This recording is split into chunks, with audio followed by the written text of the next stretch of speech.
नमस्ते साथियों, जैसा कि आप इस वीडियो की विषय वस्तु देख रहे हैं, ये 65 विद्यार्थी जानकारियां रखना है जरूरी।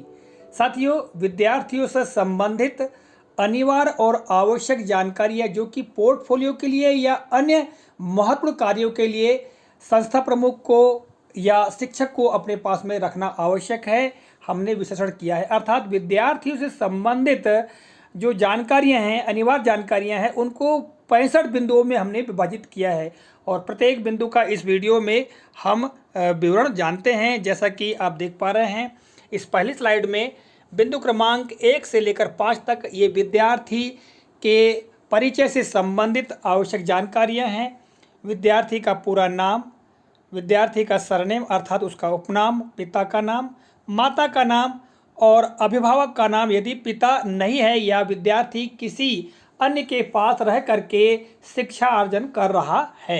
ठीक है, आगे इस स्लाइड में बिंदु क्रमांक 6 से लेकर 10 तक जो जानकारियां हैं, विद्यार्थी का लिंग, विद्यार्थी की जाति, विद्यार्थी का धर्म, विद्यार्थी की मातृभाषा और 10वां बिंदु है शिक्षण का माध्यम, यानी विद्यार्थी की शिक्षा दीक्षा का माध्यम क्या है। अगले बिंदु पर हम चर्चा करें तो बिंदु क्रमांक 11 से लेकर 15 तक फिर है मातृभाषा का कोड, यानी भाषाओं का जो कोड है उसका भी विवरण हमको अपने पास में रखना चाहिए। 12वां बिंदु जाति संवर्ग, इसके अंतर्गत विद्यार्थी एसटी, एससी, ओबीसी, जनरल जिससे भी संबंधित है उसका विवरण। इसके पश्चात 13वां बिंदु जन्म तिथि, विद्यार्थी की जन्म तिथि अंकों और शब्दों में। 14वां बिंदु विद्यार्थी की वर्तमान आयु। अब देखिएगा, यदि हम इस प्रकार जानकारी रखते हैं विद्यार्थी से संबंधित कि सत्र 2022-23 में कितने वर्ष का है, 2023-24 में कितने वर्ष का है, 2024-25 में कितने वर्ष का होगा, तो ये आगामी वर्षों के लिए हमारे लिए सुविधाजनक होगा। इस तरह से हम यदि विद्यार्थी की वर्तमान आयु लिखकर रखते हैं तो जब भी आयुवार जानकारी मांगी जाती है वरिष्ठ कार्यालय के द्वारा तो हम यहाँ से छांट करके बड़े आसान तरीके से हम प्रेषित कर सकते हैं। 15वां बिंदु है कक्षा एवं वर्ग। ठीक है, यानी विद्यार्थी की वर्तमान कक्षा क्या है और यदि कक्षाएं वर्गों में डिवाइडेड हैं तो किस वर्ग में है। बिंदु क्रमांक 16 से 20 तक के बिंदु इस प्रकार हैं। शाला प्रवेश पंजी क्रमांक, यानी दाखिल खारिज या इसी को स्कॉलर नंबर कहा जाता है, तो इसका क्या क्रमांक है। और प्रवेश दिनांक अर्थात विद्यार्थी ने जब पहली बार विद्यालय में प्रवेश लिया है तो किस दिनांक को प्रवेश लिया हुआ है दिनांक। फिर आता है विद्यार्थी की कक्षा, यानी जिस कक्षा में भी प्रवेश लिया है उस कक्षा का विवरण यहाँ पर आ जाएगा। और फिर आगे देखिएगा 19वां बिंदु, यदि विद्यार्थी कक्षा 1 में प्रवेश ले रहा है तो गत वर्ष में नामांकन की स्थिति क्या विद्यार्थी शिशु केंद्र अर्थात आंगनवाड़ी में दर्ज था, तो जिस भी आंगनवाड़ी में दर्ज था उसका विवरण, ठीक है, यहाँ पर आ जाएगा। और 20वां बिंदु है कक्षा में प्रवेश दिनांक अर्थात कक्षोन्नति तिथि। देखिए, यदि विद्यार्थी हमारे विद्यालय में अध्ययनरत है तो निश्चित तौर से विद्यार्थी जब कक्षा उत्तीर्ण कर लेता है तो उसके हम कक्षोन्नति करते, विद्यार्थी का प्रमोशन करते तो प्रमोशन की तिथि यानी कक्षोन्नति तिथि का विवरण आ जाएगा। फिर अगला जो बिंदु है यहाँ पर आप देख पा रहे हैं 21 से 25 तक महत्वपूर्ण बिंदु हैं। विद्यार्थी का आधार क्रमांक यानी 12 अंकों का, ठीक है। फिर विद्यार्थी की समग्र आईडी, उसकी परिवार आईडी, विद्यार्थी के माता पिता अभिभावक की शिक्षा कहाँ तक है, पिता की शिक्षा, माता की शिक्षा। इसके पश्चात 25वां बिंदु विद्यार्थी की ऊंचाई। अब यहाँ पर भी देखिएगा सत्र 2022-23 में कितनी ऊंचाई थी, 23-24 में, 24-25 में। इस तरह से हम वर्षवार जानकारी लिख कर रख सकते हैं और उसके लिए यहाँ पर ब्लैंक दे सकते हैं जिससे कि हम आगामी सत्रों में विद्यार्थी की जो ऊंचाई है उसको लिखकर रख सकते हैं, क्योंकि इस संदर्भ में जानकारियां अक्सर हमको मांगी जाती है या विद्यार्थियों के प्रगति पत्रक में अक्सर विद्यार्थी की ऊंचाई, उनके आंखों का विवरण के संबंध में जानकारी भरी जाती है। ठीक है, इस स्लाइड में देखिएगा बिंदु क्रमांक 26 लेकर 30 तक। 26वां बिंदु है विद्यार्थी का वजन सत्र 2022-23, 23-24, 24-25 में कितना है। जिस प्रकार अभी हमने ऊंचाई की बात की थी इस तरह से यहाँ पर वजन की बात है। फिर है बिंदु क्रमांक 27, परिवार का राशन कार्ड क्रमांक क्या है।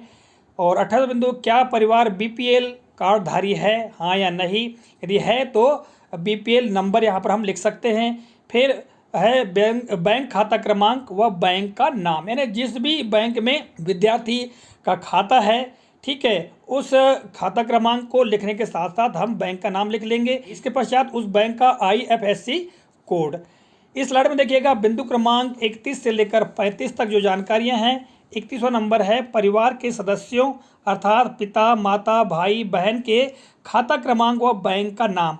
साथियों, जैसा कि मैंने पूर्व में बताया, यदि विद्यार्थी का खाता क्रमांक नहीं है यानी खाता नहीं है, ऐसी स्थिति में हमको विद्यार्थी के जो स्कॉलरशिप है अर्थात जो उसकी छात्रवृत्ति है उसके लिए परिवार के सदस्यों के खाता क्रमांक की आवश्यकता होती है। तो परिवार में जितने भी खाते हैं सबकी जानकारी हमको रख लेना चाहिए और फिर उनके IFSC कोड। 33वां बिंदु है विद्यार्थी के भाई बहनों की संख्या यानी विद्यार्थी के कितने भाई बहन हैं। अगला बिंदु है क्या डिजिटल जाति प्रमाण पत्र बना है, इस संदर्भ में जानकर रख सकते हैं। यदि हाँ तो हाँ, नहीं तो नहीं। यदि हाँ तो प्रमाण पत्र का क्रमांक यानी यदि प्रमाण पत्र बन चुका है तो उसका क्रमांक क्या है उसका विवरण हम रख सकते हैं। 36 से लेकर के 40वां बिंदु देखिएगा यहाँ पर इस स्लाइड में। 36वां बिंदु है पिता या अभिभावक का मोबाइल नंबर, लैंडलाइन नंबर, यदि दो में से कोई भी हो तो उसका विवरण हम यहाँ पर लिख कर रख सकते हैं। इसके अलावा यदि परिवार में अन्य सदस्यों के मोबाइल नंबर हैं तो उनका विवरण भी रखा जा सकता है, क्योंकि मोबाइल फ़ोन या मोबाइल जो नंबर है बंद होने की स्थिति में हम अन्य परिवार के सदस्यों से संपर्क कर सकते हैं। 37वां बिंदु है विद्यार्थी पिता अभिभावक की ईमेल आईडी, यदि ईमेल आईडी है तो उसका विवरण हम यहाँ रख सकते हैं। परिवार के अन्य सदस्यों की भी ईमेल आईडी का विवरण रखा जा सकता है। 38वां बिंदु है विद्यार्थी के मूल निवास का पता। ठीक है, यदि विद्यार्थी बाहर का है तो वह उसका मूल निवास कहाँ का है उसकी जानकारी हम यहाँ रख सकते हैं। 39वां बिंदु है पिता या अभिभावक का व्यवसाय, यानी पिता या अभिभावक जो भी जिसके पास विद्यार्थी रह रहा है उसका व्यवसाय क्या है। 40वां बिंदु है क्या माता या पिता शासकीय सेवा में हैं, यदि हाँ तो विवरण, यदि शासकीय सेवा में हैं तो किस सेवा में है उनके बारे में जानकारी हम यहाँ पर रख सकते हैं। 41 से लेकर 45 तक इस स्लाइड में बिंदु देखिएगा। 41वां है परिवार की वार्षिक आय कितनी है उसका विवरण हम रख सकते हैं। 42वां बिंदु क्या पिता या अभिभावक आयकर दाता है, हाँ या नहीं। 43वां बिंदु विद्यार्थी द्वारा प्राप्त छात्रवृत्ति का विवरण। ठीक है, जो छात्रवृत्ति विद्यार्थी को प्राप्त हुई है या हो रही है उसके बारे में जानकारी हम यहाँ अंकित कर सकते हैं, यानी जो भी बिंदु हैं जो कोड हैं उन कोड को हम अंकित कर सकते हैं। 44वां बिंदु है यदि बालिका विद्यार्थी है तो लाडली लक्ष्मी क्रमांक, लाडली लक्ष्मी योजना के अंदर जो उसका क्रमांक है प्राथमिक या माध्यमिक शाला में पढ़ने वाली छात्राओं के लिए मात्र ये जानकारी है। ठीक है, यदि लाडली लक्ष्मी योजना के अंतर्गत है तो उसका क्रमांक क्या है उसका विवरण हम यहाँ लिख सकते हैं। 45वां बिंदु है क्या विद्यार्थी वंचित वर्ग समूह से आता है, हाँ या नहीं, जो भी है उसका विवरण हम दे सकते हैं। इस स्लाइड में बिंदु क्रमांक 46 से लेकर 50 तक क्या विद्यार्थी अल्पसंख्यक श्रेणी का है, हाँ या नहीं, ये जानकारी रख सकते हैं। इसके अलावा यदि हाँ है तो हम उसकी जाति के बारे में विवरण दे सकते हैं। 47वां बिंदु है यदि विद्यार्थी निःशक्त है तो प्रमाण पत्र का विवरण, यदि विद्यार्थी दिव्यांग है तो उनके प्रमाण पत्र के संबंधित जानकारी हम अपने पास में रख सकते हैं। 48वां बिंदु है क्या विद्यार्थी को RTE के अंतर्गत प्रवेश दिया गया है, यदि विद्यार्थी प्राइवेट विद्यालय में पढ़ रहा है तब RTE के अंतर्गत क्या उसको प्रवेश दिया गया, इसके बारे में जानकारी रखी जा सकती है। 49वां बिंदु है गत वर्ष की कक्षा यानी विगत वर्ष की जो कक्षा क्या थी उसके बारे में हम जानकारी रख सकते हैं। 50वां बिंदु है गत कक्षा का परीक्षा परिणाम यानी उत्तीर्ण या अनुत्तीर्ण, यदि उत्तीर्ण अनुत्तीर्ण जो भी है उसके बारे में जानकारी हम सत्रवार रख सकते हैं। 2022-23, 23-24, 24-25 इस तरह से हम जानकारी रख सकते हैं। अगले स्लाइड में देखिएगा बिंदु क्रमांक 51 से लेकर 55 तक, फिर प्रतिशत यानी ग्रेड क्या है, सत्रवार हम उसकी जानकारी रख सकते हैं, यानी उसका भाई सत्र 2022-23 में कितना प्रतिशत था या ग्रेड क्या था। ठीक है, इस तरह से 2023-24 फिर 24-25 की जानकारी हम रख सकते हैं। 52वां बिंदु देखिएगा विगत वर्ष की उपस्थिति दिवसों की संख्या, यानी विगत वर्ष में विद्यार्थी की उपस्थिति क्या थी उसके बारे में हम जानकारी रख सकते हैं। फिर 53वां बिंदु है क्या विद्यार्थी ने TC से प्रवेश लिया है, हाँ या नहीं। ठीक है, 54वां बिंदु है यदि TC से प्रवेश लिया है तो पिछली कक्षा की संस्था का विवरण हम यहाँ पर लिख कर रख सकते हैं। 55वां बिंदु है विद्यार्थी द्वारा प्राप्त सुविधाएं, निःशुल्क पाठ्यपुस्तकें, गणवेश, साइकिल, निःशुल्क हॉस्टल, ये सारी जो भी सुविधाएं विद्यार्थी को प्राप्त हो रही हैं उसके बारे में हम जानकारी रख सकते हैं।